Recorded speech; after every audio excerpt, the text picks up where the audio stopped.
Thank you so much, David. That was probably the nicest intro I've ever heard. All right, so it feels like a late afternoon on a Friday, and I'm sure a lot of you want to get beers. I do too. So I'm going to try and focus on the bits that I think are kind of differentiated from what you might have heard today, and try and take a bit more of a technical viewpoint on things, and focus a bit more on implementation, how you might make some of the technologies that are available today work for you. So as David mentioned, I'm involved in a couple things. I'll skip through this because he did it beautifully. All right, so in order to frame some of the debate that we're talking about today with regards to machine learning and AI, I wanted to paint the difference between the two sort of flavors that we think about. And so if you consider how we used to write software, it's essentially deductive logic, which involves considering a problem that you want to solve and trying to understand the different steps that you might go through to solve that problem, and formulating that as a series of steps, each of which have variables and rules and certain exceptions that you need to be avoiding. And the task as a software engineer is to try and implement that logic into algorithms that express it. And so if you end up with a complex problem, it might look something like this, which I'm just picking as a circuit diagram. And it looks really hard to understand and navigate around. And this kind of spaghetti can grow even more complex the harder the problem is that you solve. And so these kinds of systems work really well when you consider small data tasks that are very structured, where it's clear how you go from input to output. And so you can consider that in a hospital use case, where the task might be for a physician to try and understand what ailment a patient might have. And so here we're considering what kind of contact lenses should you be prescribing. And so here you might articulate this process from start to finish through this flow chart. And you might say, a patient is producing tears, and that's normal. If it's normal and they have astigmatism and they're young, then you might prescribe them a hard contact lens. So a fairly simple problem, easy to go from input to output, and you can encode this sequentially. But it's pretty clear, as we've heard today, many companies are growing very quickly, and when you have a problem that becomes more complex as you grow, this kind of approach doesn't work anymore. And so other factors you need to consider as to why this approach doesn't work anymore is that performance is going to be intrinsically limited with the ability of the product designer and developer to articulate their domain expertise into software. And the world that we live in today is incredibly data-rich and very competitive, so we need to build evolving products that provide good experiences to users, and these solutions increasingly need to learn automatically from data. So instead of doing deductive logic, we're starting to think about how we might do inductive reasoning, which is how do you learn the optimal solution from data.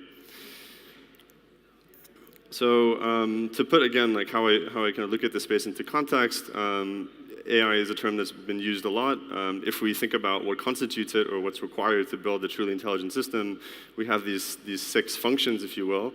And so they go from perception all the way to memory. But the key thing that sort of gets us there is this ability to learn. And that's essentially taking a set of inputs and trying to derive an output, and essentially learning the function that maps you from input to output. And that core function is what you want to learn in order to build an intelligent system.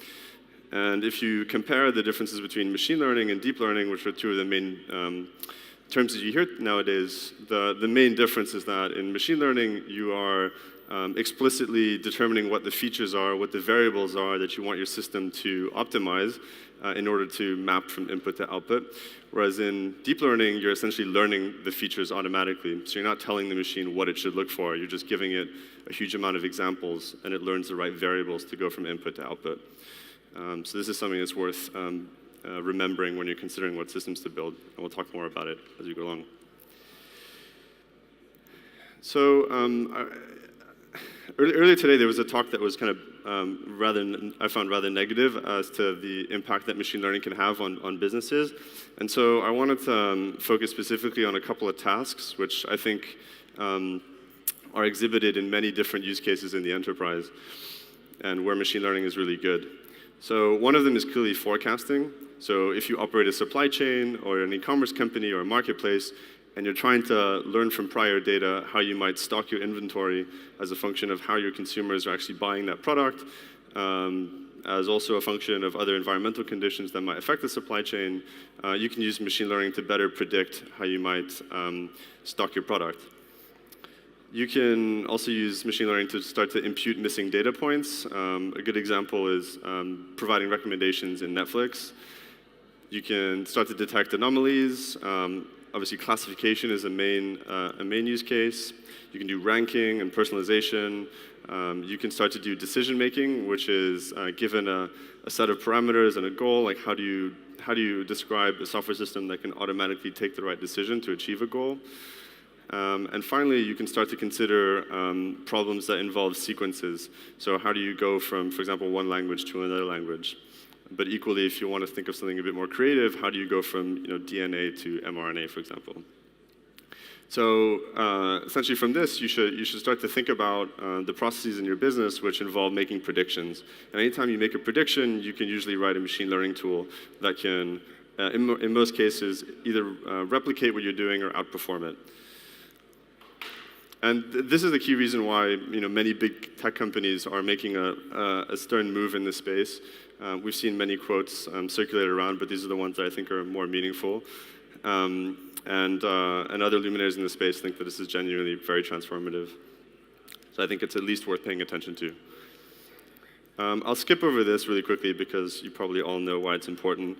But one thing I would emphasize is, although people talk a lot about data and new research achievements and devices, et cetera, I think one of the main motivators for why you might implement machine learning or a smart component to your software is fundamentally to differentiate in an increasingly competitive marketplace where it's very cheap to launch a company, it's relatively cheap to achieve maybe $1 million in ARR, but after that you need to differentiate. And the way you differentiate, I think, is essentially learning how your users are engaging in your product and trying to make sure the experience out of the box for new people is terrific. And I think that involves a very tight loop between building great data-driven designs and actually learning from that behavior and trying to automate that process. And so there's a very big opportunity that stands for companies that have lots of user data, great experiences, and the ability to iterate on that to improve them. Okay, so now I'm going to focus on when, why, and how to use machine learning and deep learning. So as you might imagine, machine learning is really good when humans are really bad at articulating, machine learning is really good when you don't actually have any human expertise. So an example is when you're maybe in a new environment and you need to rely on primitive senses in order to accomplish a task. And so when you're launching rovers into space and you want to navigate a planet, that's important. The other issue is trying to get humans to explain how they do speech recognition or how they understand the world or how they go from one language to another. That's something that we're intrinsically very sort of challenged in describing, but if you can use methods that can learn the approximate mapping from input to output, like how do you go from speech to text, there's far more ability in software to be able to execute that program rather than humans trying to decode how it actually works. And a main example of this is in speech rec, where if you were to engineer every single component to go from speech to text, you would have like 6 different modules or something ridiculously complicated, which doesn't generalize very well to new use cases. Whereas now you have systems which can go exactly, well, the entire step from end to end without having coding every single step. The other important part is when solutions change over time. So when you have dynamic user behavior for which you might recruit a new cohort which behaves slightly differently, you need to start encoding rules that are sufficient for that sort of exception. Instead of encoding those rules, you can learn them. Solutions where you need to provide personalization and where the problem size is just far too vast for human reasoning capabilities. And so searching the internet is a great example. Okay, so here's some high-level steps for how you might implement this system. So first you consider your problem and you try and figure out or distill what sort of machine learning task you're trying to solve for. So for example, you can say, I'm looking at an e-commerce website and I'm trying to classify images. In order to do that, you obviously need to collect and understand your data. So that means taking a repository of images that you have, getting appropriate labels that describes the output you want, and making sure that the data is in such a way that you can appropriately learn from it. And so this involves a lot of data science to figure out that you have the right distribution of images per label and other issues that deal with data normalization. You then want to figure out what is the simplest possible model that you could build in a short period of time in order to test the easiest approach and see whether that works. And try and make this work from end to end without too much engineering time. A key, which I'll get into slightly later, is the notion of validating and iterating your model. And so this involves, in particular, choosing the right sort of function that you want to optimize for and how you actually judge success. And this is a main issue when you're also selling into enterprises to know exactly how they might measure success. So figure out what the right metric is for the task that you're trying to solve for. And then the key thing is trying to monitor performance and see how new data feeds in and how that changes your prediction, and try and monitor those changes to know how you might backpropagate, which basically means feedback some of the information that you get from a new prediction to understand how that might be used to train or re-optimize the parameters in your model.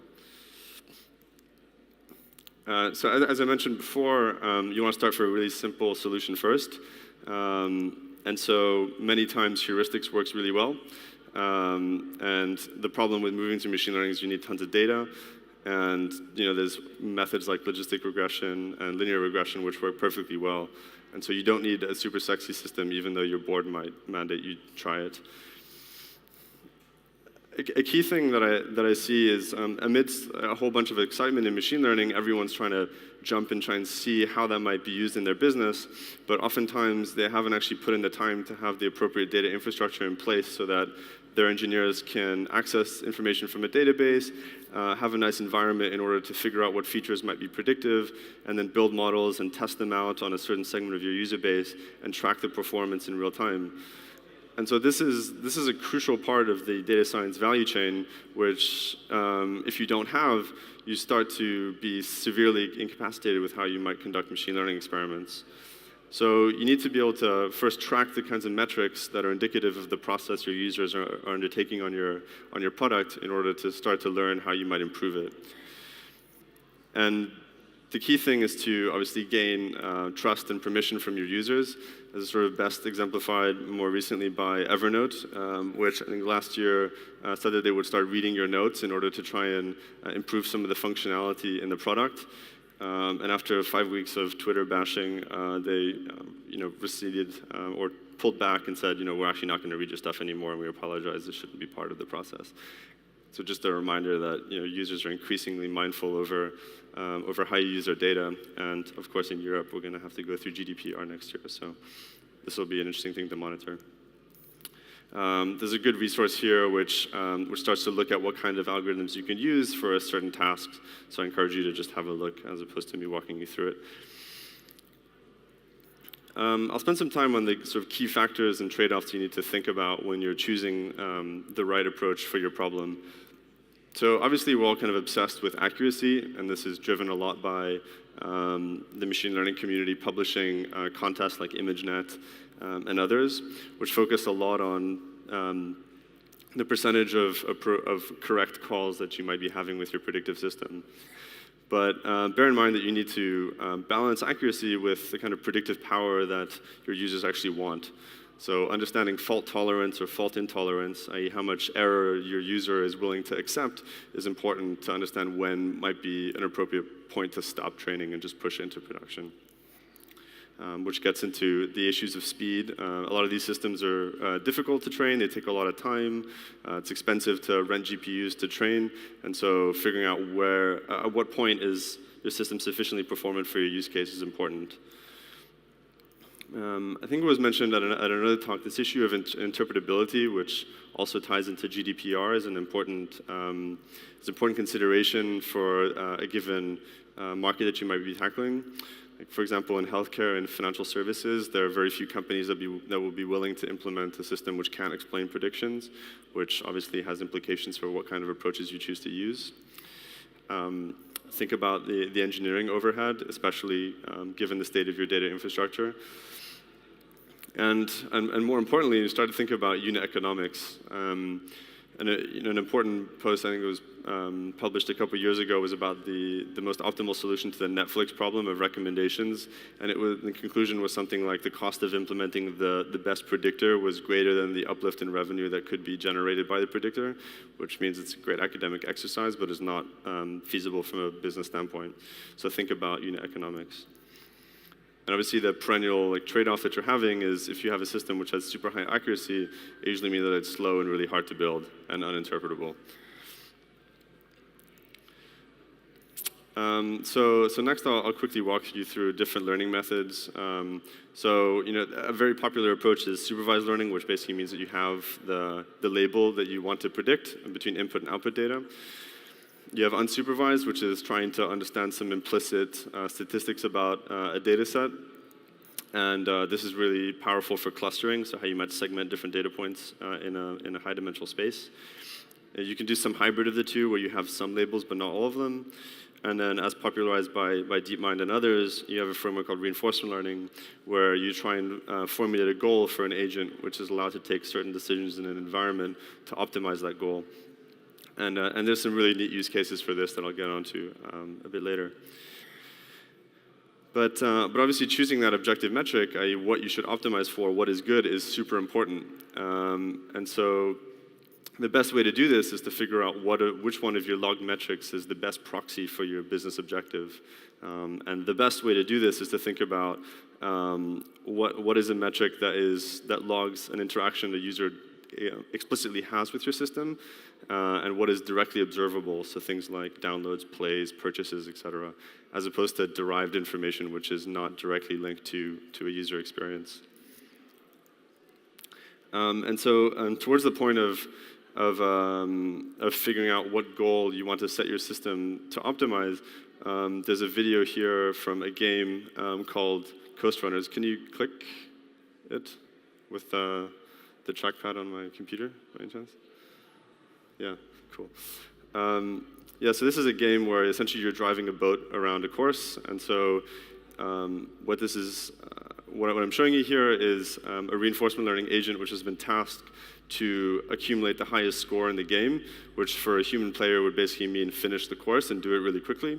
But in this case, there's a bug that a developer introduced into the game, which the reinforcement learning agent has learned to exploit, which is basically taking this boat and driving it in circles in perpetuity in a port and smashing other boats in the port, which for some reason yields a higher score than finishing the course. So this is just a toy example to say that if you don't think about the right objective function that you want your machine learning system to learn, or to optimize rather, then you might start to learn behaviors that you don't actually want, but that are mathematically optimal. So if any of you are building self-driving cars, this is an important consideration. Can I go forward? Can you maybe click?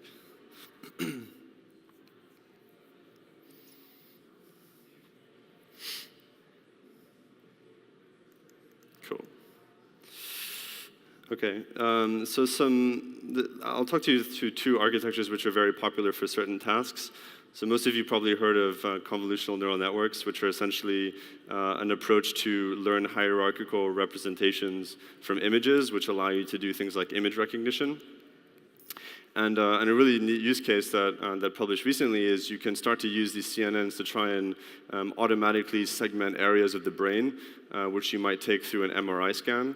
And so you can imagine any kind of vision task, either through images or video, through which you want to learn complex features, which we might understand, and essentially teach a software system to be able to do that automatically. And so one of the important points, I think, is these kinds of tools are starting to unlock problems that we've tried to solve for eons, but just haven't had the right tools to do so. And medical imaging, self-driving, and other complex problems which require a lot of components to that AI 6-point diagram that I showed you are being enabled by tools like this. The other popular architecture is recurrent neural networks, which are essentially very good at modeling sequences, because they they essentially take, in this case, characters to a word and start to encode each character as a high-dimensional vector, and then essentially do this in sequence in order to predict the next character in a sequence. And so you can do this for words, you can do this for translation, and you can do this for any kind of problem which the input and output of your problem can be formulated as a sequence. So I mentioned earlier you can use DNA as an input as opposed to letters and words. And the really neat thing is that this kind of approach yields a state-of-the-art in machine translation. And the key thing here is, as one of the points we mentioned earlier, machine learning is really great when you don't know what the right approach is to solve the problem. You just do it really well yourself. And so as long as you have enough information that can show a machine what good looks like, if it's a sequence, you can start to use approaches like this to solve it. And one of the neat things in this particular example is that the sort of understanding of the problem that this network is generating is not simply based on just phrase-to-phrase mapping. So for example, saying like, I love you in English equals je t'aime in French, and saying just like, love is aimer. But instead, if you look at multiple different languages and you see how the network is learning clusters of words, they start to cluster together in different languages. So all love, for example, would be in red, regardless of whether it's English, Portuguese, German, etc. So it's basically showing you that some of the representations that are learned by the network are actually transferable across different types of languages. So a quick walkthrough for how you actually do supervised learning, which is sort of like the workforce for a lot of computer vision tasks. And also, like, on the basis of this, there's some new innovations that I'll talk about. So first of all, if you want to train a CNN, you essentially take images that you want to learn some feature of, and you have a large network with multiple different layers, and each layer has certain weights that are essentially performing functions on an input data. And you randomly initialize all of the weights in the network, and then you have a forward pass, which basically means you take the training image and you ask the network to make a prediction. The key thing once the network has made a prediction is you assess the prediction compared to what you know is true, known as the ground truth. And that function which measures the difference between the prediction and the ground truth is called the cost function. And the task during training is to essentially minimize the cost function so that the prediction of the network is as close to the ground truth as possible. And once you, the process through which you actually minimize that cost function is the idea of backpropagation, which is basically propagating the error signal, i.e. the difference between state-of-the-art ground truth and prediction through the network so that the parameters in the network are updated so that the difference between ground truth and prediction are basically zero. And so as you can imagine, you need shit tons of data to do this. And so a lot of emphasis is put on procuring high quality data and high quality labels specifically. It's super hard to estimate performance. And so one of the best questions you have is, if your engineering team says, we can train a CNN for a particular problem, and you ask them how much data they need, oftentimes the answer is, I don't know. There's no good heuristic. It's usually a lot. It's hard to intuitively understand what networks are doing, and therefore that imposes problems on debugging and optimization. Version control is another big issue, especially that many of the frameworks that we're using to solve these problems are perpetually changing. And so you have issues with lots of different variants of your model, different weights, and there can be billions of weights in these networks that you need to store. Lots of different experiments you run, different parameters you might use, different training data you might use. And so all of this needs to be controlled for every single experiment you run on lots of different hardware with different frameworks, et cetera. So the problem kind of grows exponentially in size.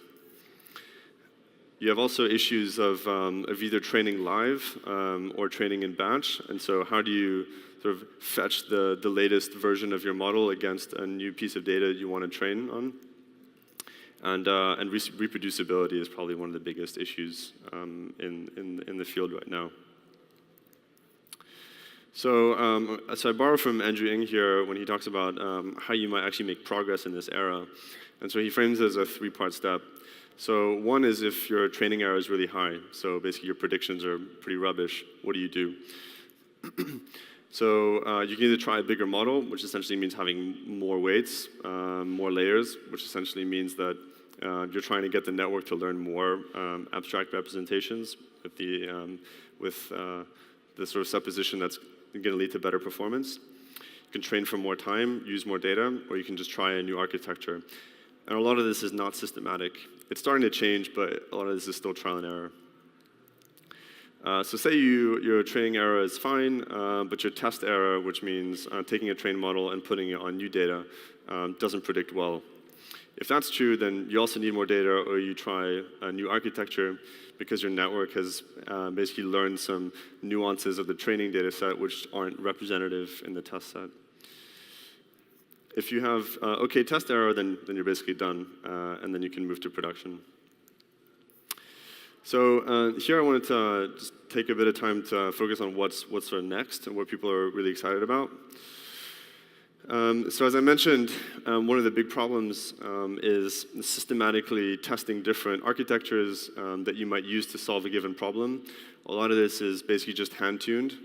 And so one of the good examples is this network here, which has, I don't know how many layers, like each one of the blue and red diagrams is another network, so it's like fucking enormous, and has been hand optimized. So this is Inception v3, which is sort of the state-of-the-art computer vision CNN for object recognition that Google published. But instead of hand optimizing this, one of the sort of initiatives that Google is extremely bullish on is this notion of AutoML, which is using machine learning to essentially learn the optimal architecture of the network, not just the optimal settings in the network in order to perform the task. And so here they formulate the problem of network design as a reinforcement learning problem, where the network first outputs a plausible architecture, and that plausible architecture is trained, outputs predictions, and the quality of those predictions is assessed and fed back into the network that predicted the architecture in the first place. And so you have this trial and error framework where the machine is starting to suggest new changes to the architecture that allow it to improve the predictive accuracy on a specific task. And so here's a schematic of a human-generated network that's performing certain functions to go from input to output. And this is a network that's generated by machine, which you see has many similar functions like add and tanh and sigmoid, et cetera, but has a different architecture, but equally performs. And so it's pretty exciting how now you can think that engineers are spending shitloads of time taking a Google network and then trying to optimize its architecture through complete trial and error to solve a specific domain problem, and yet we could, on the horizon, start to get a machine to look at our problem, look at the network we're starting with, and just permutate through evolution or through reinforcement learning to find the right solution. And so this is basically one of the core ways that Google in particular thinks that we can expand the number of developers who can start to play with machine learning. And then finally, I think I'll talk about the cold start problem. A lot of companies are afraid of working in this space because you just don't have the data. And I think there's this like sort of intrinsic response from developers that say, if I don't have the data, I can't solve the problem. But if you do give me the data, I can solve the problem. It's going to be amazing. It's somewhere in between. So there's a couple strategies through which you might overcome this problem. So you can obviously create the data in-house. There was an announcement, I think just yesterday, where Unity is exposing its gaming environment for the purposes of machine learning engineers to test out their agents in a virtual world, essentially. So I think that's super exciting. You can obviously use crowdsourcing approaches where either you have a community of dedicated users who philanthropically capture data for you because they like it, or you can pay people on the internet to perform labeling tasks. You can start to flip this problem the other way around and say, I want a certain type of data and I'm focused on video. Can you just make the video that describes the task I want you to do? So that's called crowd acting.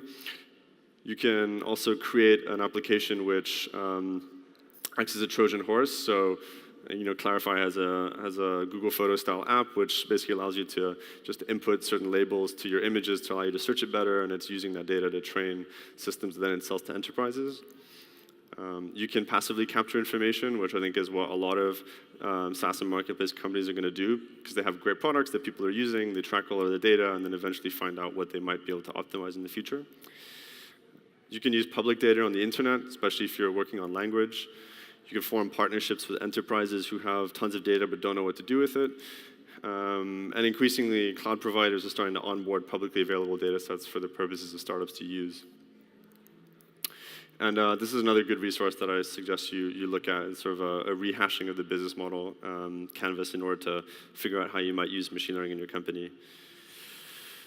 Okay, I might skip through this, just saying I think machine learning is super important. And I think it's super important because if you focus on performance of your product to an end user and you have tons of data that describes how they're using your product, and if you believe that design is a way to win, I think there's a beautiful feedback loop that can be generated between data-driven design, machine learning, and improved performance. And I think that's one of the ways through which companies are going to be able to differentiate in the future. And ultimately, we want these products that are just too good to give up. There are a few technologies which provide intrinsically accelerating returns than machine learning.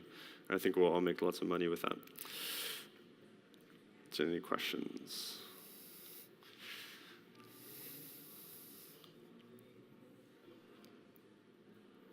Can't hear you.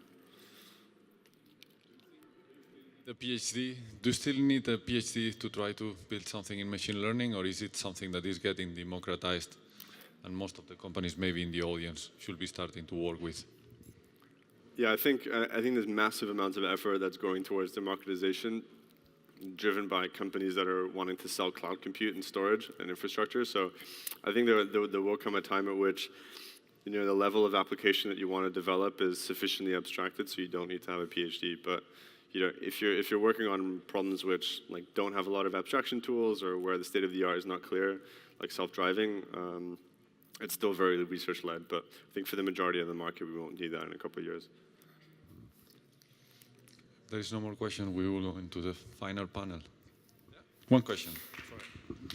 Yeah. What do you think will be the first unicorn that's entirely due to AI? Probably a cyber company, I would say.